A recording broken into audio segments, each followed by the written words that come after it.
Magandang araw po mga minamahal ng mga magulang at kapatid.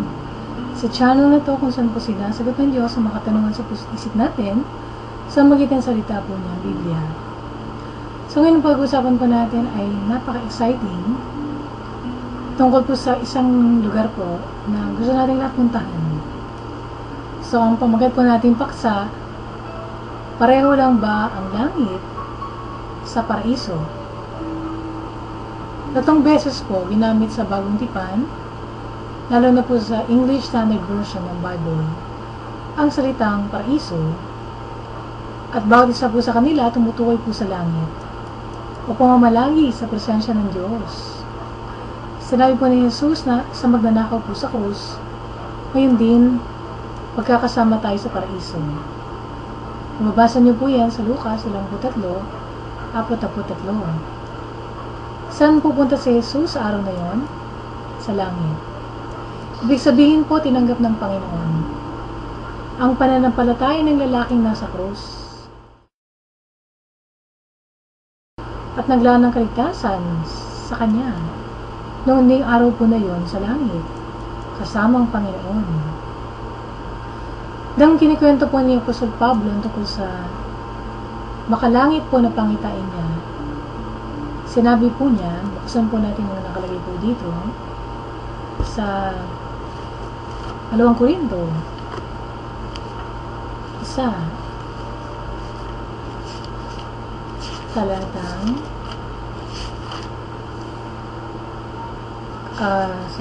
kabanatang 12 pala,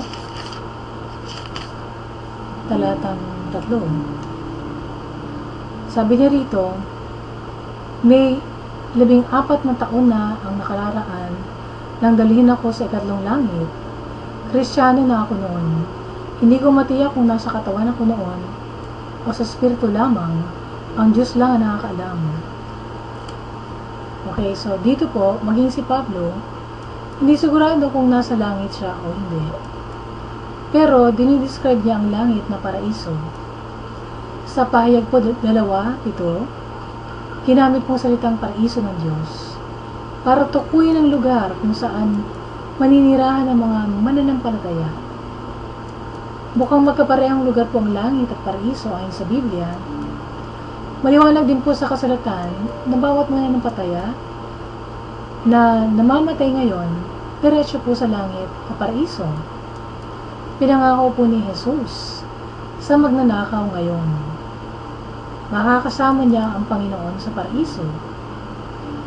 Sa Filipos 1:21, sinabi ni Pablo, ang mabuhay ay si Kristo at ang mamatay ay pakinabang. Bakit po pakinabang? Kasi makakapiling niya ang Panginoon sa langit. So nakakatuwa po, no? Tinuro din po ni Pablo na at home kasama ng Panginoon ang mga mananampalataya kapag namatay sila. Buksan po natin 2 Korinto 5, talata 6-9. Kaya panatag ang aming loob kahit na alam namin na habang nabubuhay pa tayo sa ating katawan, ay wala ba tayo sa tahanan ng Panginoon, sapagkat namuhay tayo sa pananampalataya at hindi ayon sa mga bagay na nakikita. Hindi kami pinanghihinaan ng loob kahit mas gusto sana namin iwan na ang aming katawan at makapiling na ang Panginoon. Kaya naman, sinisikap naming malugod ang Diyos sa amin, maging dito man o sa piling na niya. Yun. So, napakaganda, no? So, wala pong panahon na paghihintay. Ano po? Ang mga namatay, kundi ora mismo po, lilipat sila mula sa huling hininga nila sa lupa, papunta po sa buhay na walang hanggan. So, wala po yung katotohanan, yung mga katuruan na soul sleep. Ano po? So, diretso po tayong pupunta sa langit. Kung tayo po ay Kristiyano o nagtalaga ng buhay natin sa Panginoon. Maliwanag din po ang katotohanan to sa mga sitas kung saan nababanggit ang mga dating tagasunod ng Diyos kaya ni Abraham, na ngayon po ay nabubuhay. Ano po? Hindi po patay si Abraham, nasa presensya siya ng Panginoon. Yan po yung mabasa po natin. Buksan po natin ang Lucas 16, talata 22. Pakibukas po tayo dun sa sitas po na yun. Ito po nakasaad. Namatay ang pulubi at dinalas ng mga anghel sa piling ni Abraham. Namatay din ang mayaman at nilibing. So yung pulubi namatay, yung po si Lazarus, at dinala po siya sa piling ni Abraham. Tawag po sa lugar na yun, Abraham's bosom. Ano po? So, noong po yung paraiso po ay wala po sa langit. Nasa isang lugar po na tinatawag po na, nakalimutan ko na yung tawag doon, kung saan nandun din yung paraiso. So, nasa langit na rin ang mga tao pong nakalista sa Hall of Faith, na mabasa po natin sa Hebreo 11. Sinagot po ni Jesus sa mga Saduceo at tinuruan niya sila na buhay sa presensya ng Diyos. Sina Abraham, Isaac, at si Jacob. Okay? So, puntahan po natin ang nakasulat po sa Mateo 33,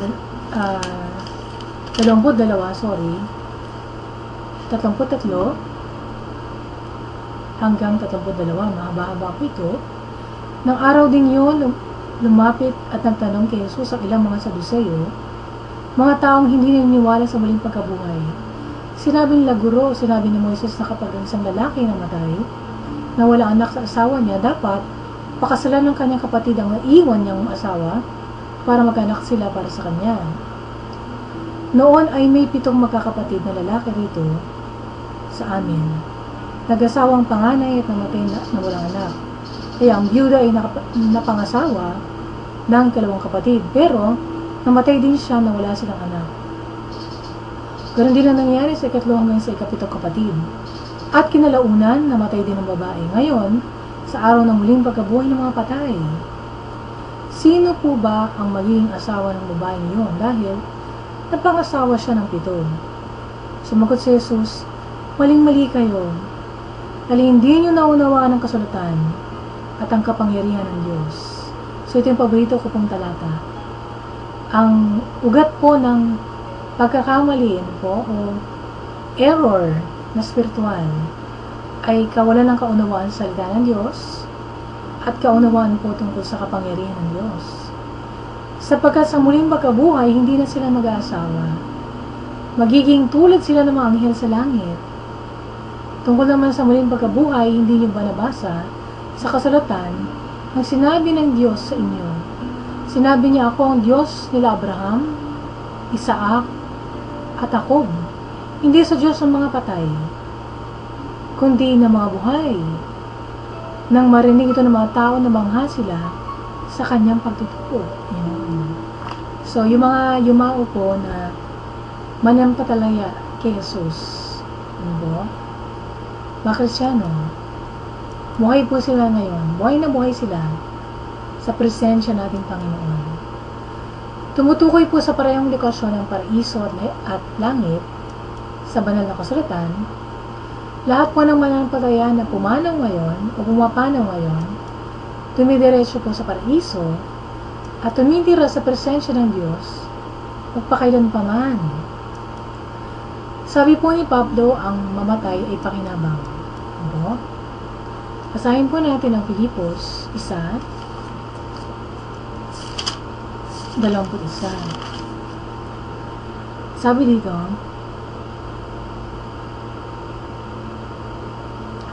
sabagat para sa akin, ang buhay ko ay para kay Kristo, at kung mamatay man ako, kapakinabangan ito sa akin dahil nakakapiling ko na siya.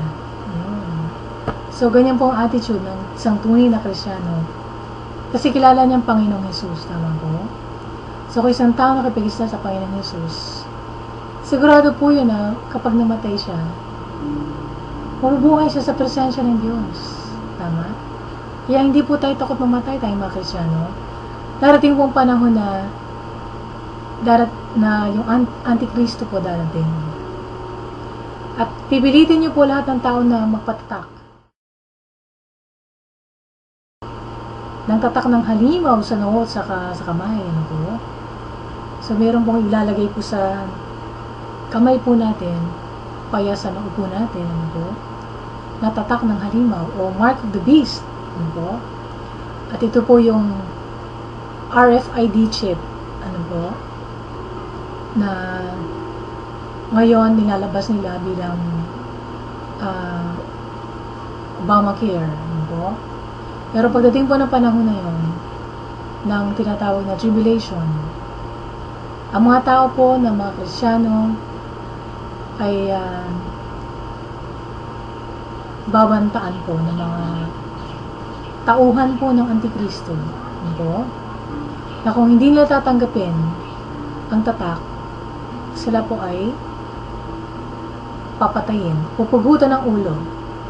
So, alam niyo na po ngayon, kayo po nakikinig, kung gusto niyo pong mamatay, po, dumiretso sa presensya ng ating Panginoon, wag na wag po kayong tatanggap ng tatak na yun, na tinatawag ng mark of the beast. So, pag hindi po kayo tumanggap nun, malamang mag-suffer kayo, o magdusa kayo, maghirap kayo, sa buhay ninyo dito sa mundo. Pero, di bali na po, no? Na magdusa kayo sa mundo, wag lang kayo magdusa pagkatapos ng buhay nyo sa mundo, dahil yung nasa kabila po nito, ang buhay natin sa mundo na to ay walang hanggan, eternity. Tama po? So, ayaw po natin dun po tayo magdusa. Ang gusto natin, makaranas tayo ng kaginhawaan, ng kasiyahan po, ng walang hanggang kaligayahan sa piling ng ating Diyos. At dun po yon sa langit, po, kasama ating Panginoon. Kaya para sa atin, ang mabuhay ay si Kristo at ang mamatay po ay pakinabang. Dahil alam natin na pagkatapos nito na maikling buhay natin, pupunta tayo doon sa kabila. Ano po? Kung nasa nandun nating Panginoon na nagmahal sa atin, nagbigay ng kanyang buhay para sa atin, nagkatawang tao pong anak ng Diyos para pwede po siyang mamatay. Sinilang siya sa mundo para mamatay, mga kapatid. Naging tao po siya. Dumating po siya sa laman. Ano po? Naging katulad natin siya. Kasi ang tao po hindi po qualified. Nailigtas ang sarili. Wala po tayong pwedeng gawin para maligtas tayo. Kahit na every year na magpapako tayo sa cross, hindi po tayo ma-absuelto. No? Hindi po, mawawala ang mga kasalanan po natin, hindi po tayo mapapatawad ng Diyos. Ang kailangan po nating lahat, ang tagapagligtas. Kaya ini-invite ko po kayo ngayon na sumunod sa panalangin na to ng pagsisisi. Talikuran na po natin lahat ng kasalanan po natin. Ano? Huwag na po natin akap-akapin, no? Yung mga secret sins natin, mahal na mahal natin, di natin alam. Ito po magdadala po sa atin sa kapahamakan. Malayo sa presensya ng Diyos. Ang kabaligtaran po ng langit ay impyerno. At marami na po akong beses na nakapag-share dito tungkol sa impyerno, tama po? Kaya naisip ko naman sa grasya ng Panginoon na bahaginan kayo ng tungkol po sa langit. So dito po sa batch na to na ginagawa ko pong video, ang isa sa mga video na kasabay po nito ay patungkol din po sa langit. Tama po? Kailangan po natin po na ma-realize natin ang buhay natin sa mundo na to ay napakaikli lang, pansamantala. Kaya ituon po natin ating paningin sa mga bagay na hindi nakikita. Ano po? Sa ngayon hindi natin nakikita ang physical na kaharian ng Diyos. Pero kung tayo po ay magtatapat sa Diyos, makakapasok po tayo doon, papabilang tayo sa kaharian po niya. So tayo po ngayon ay tumulong sa Diyos. talikdan na po natin ang ating mga kasalanan at isuko natin ating buhay sa Panginoong Jesucristo. Mag-pray po tayo. Lord God, maraming po salamat, Panginoon, sa natutunan ko na naman ngayon, Panginoon, tungkol sa paraiso. Na nandun po ngayon lahat ng mga sumasampalataya sa inyo, Panginoon, at nabubuhay para sa inyo. Kaya, Lord, nagsisisi po ako sa lahat po ng mga kasalanan ko. Patawarin niyo po ako, Diyos, sa lahat po na aking kasamaan, sa mga plinano kong masama, inisip ko, mga naging laman ng puso ko na kasalanan, Panginoon, patawad, O Diyos. Linisin niyo po ako ng banal na dugo ng iyong butong na anak na si Jesus, na tumigi sa krus ng Kalbaryo, at Panginoong Jesucristo, kayo na po maging tagapagligtas na aking kaluluwa. Hindi ko po kayang ligtas ang sarili ko, Panginoon, ng pagsali ko sa relihiyon, ng pagiging mabuting tao ko po, Panginoon. Dahil kailangan ko po kayo, Panginoong Jesus, bilang aking tagapagligtas. At kayo na rin po maghari sa aking buhay, Panginoon. Simula po sa araw na to, ako po'y susunod sa inyo at mabubuhay para sa inyo lamang, Panginoon, hanggang sa uling niya. Panginoon, kontrolin niyo po ang trono ng aking buhay at pusupusin niyo po ako ng banal ng Espiritu kung maintindihan ko po yung salita at may sa pamuhay ko po ito sa araw-araw na aking pamumuhay. Thank you, Lord God, sa kaligtasan po na aking kaluluwa, sa kapatawaran po na aking mga kasalanan sa buhay na walang hanggan, na pinagkakaloob niyo sa akin dahil sumasampalataya ko kay Jesus bilang aking tagapagligtas at Panginoon. Sa lahat po ng plinano niyong maganda para sa buhay ko, wala po akong masabi kundi salamat, Panginoon. Purihin po kayo, Panginoon, dakilang Diyos. Ito aking dalangin sa pangalan ni Jesus. Amen. So kayo nanalangin yan. Congrats po dahil napatawad niya yung mga kasalanan niyo. So para na maghukay sa pananampalataya, pagbasa kayo ng Bible, simulan niyo po sa Gospel of John para makilala niyo po si Jesucristo.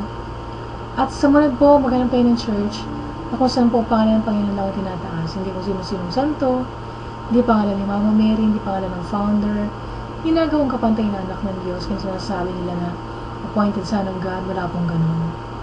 At sumunod, maghanap tayo ng church na kung saan ang salita ng Diyos sa pinapangaral, walang dagdag, walang bawas, mula Genesis to Revelation, purong salita ng Diyos. Ano po? Hindi po doktrina ng tao, filosofiya ng mundo, o tradisyon ng simbahan. Hindi maturo. At ang mga tapo'y malayang magbasa ng Bible, hindi binabawalan ng kanilang mga ministro, pastor, na bumili ng Bible at magsaliksik ng katotohanan ng salita ng Diyos. At sa muli po maghanap tayo ng church ang kasampung Espiritu ng Diyos ang kumikilos sa pagsamba. Tumutulong po sa pananalangin at buhay Kristiyano po ng mananampalataya, binabago po bawat isa pang maging matagumpay at malaya sa kasalanan. So kung kayo po yung napagpala ng video ngayon, pagsabi niyo po sa mga tao, pagkalat niyo po sa kapitbahay niyo kakilala, na may sagutan Diyos sa mga tanong po nila. Kung gusto po nating maligtas din po sila, kagaya natin, ano po, huwag po tayong mahiyang ipagsabi ang tungkol po sa pag-ibig ng Diyos at ang magagawa ng Diyos para sa atin at ang lahat po na nakalaan ng ating Diyos para sa mga anak niya. So kung may mga dagdag kayong tanong, mga feedback, suggestion, comment, sulat niyo lang po sa akin dyan, kung maglagay kayo sa baba, email kayo, mag-text kayo, kaya mag-tweet kayo kayo. Ano po? At kung kayo na may hinihipo ng Panginoon at tumulong sa ministry na to, para patuloy po tayong makapagpahayag ng salita ng Diyos, makapagdala ng kaluluwa sa karyaan ng Panginoon, sa magitan po ng pagtataas ng pangalan nating Panginoon Jesucristo at paglilid sa kanila sa paanan ng Panginoon. Welcome po yung tulong na panalangin at tulong pinansyal.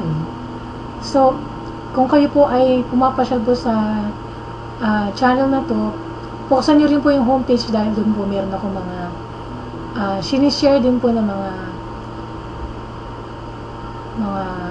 insight, ano po, o yung mga bagay na gusto ko pong malaman ninyo, o yung mga nararamdaman ko, parang sa Facebook, pinopost yung status, gano'n. So, doon po pwede rin po kayo maglagay po kung meron kayong mga gustong discuss, meron din pong tab doon na discussion. Ano po? Kung gusto niyo po tayong mag-usap tungkol po sa anumang issue, ano po? So, ang pwede ko lang pong gamitin doon na channel name ay yung isa ko pong channel. English channel ko po yun. Yung Forgiven 7, ano po? So, kung sumagot po ko sa inyo na yun po ang nakalagay doon na pangalan ng channel name, ako rin po yun. Ano po? So, wag po kayong mag-alala. So, ano pa po ba ang dapat kayong paalala? So, hanggang susunod po na pagkikita po natin, dito po sa YouTube, sa Diyos po lahat ng papuri at pagpalain kayo na ating mahal na Panginoon.